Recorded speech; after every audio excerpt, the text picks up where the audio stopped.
Now that we've practiced with discrete probability distributions and we know the properties of discrete probability distributions, let's take a look at these 3 examples and see if we can find the one table that actually does represent a discrete probability distribution. Notice these examples are done in columns. It really does not matter if you create the table in rows or in columns.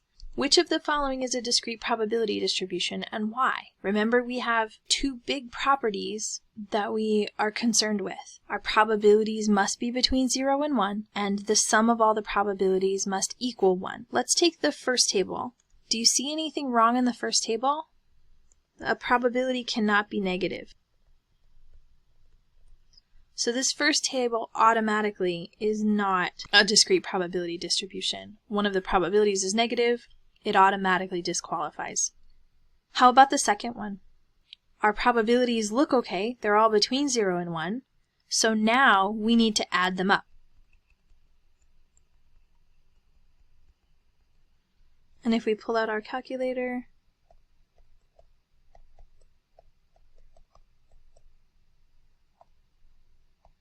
and we add them up, we get 1.18, which is bigger than 1.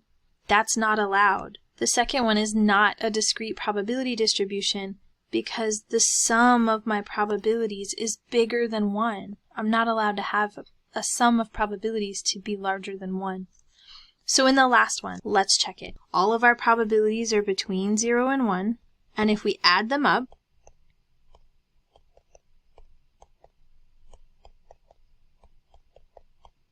we get 1.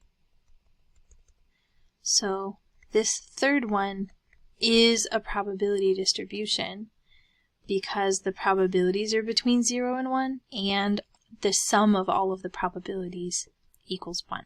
And let's take a look at one more example. Here we're going to construct a probability distribution and draw a graph. We have a return on an investment and associated probabilities. The probabilities of a return on an investment of $5,000, $7,000, and $9,000 are 1/2, 3/8, and 1/8. Let's create our distribution. We'll start out with x and p of x. Our x values are the dollars. And the associated probabilities, since we have this listed, we match them up in order. So 1/2, 3/8, 1/8. Creating our graph, we'll have 5,000, 7,000, and 9,000 on the bottom. Remember that 1/2 is the same thing as 4/8, so we'll just make these in 8s. 1/8, 2/8, 3/8, and 4/8, which is 1/2. And then draw our vertical bars for each one. And there we have our probability distribution and our graph. In the next lesson, we will be considering measures of center and variation for our discrete probability distributions.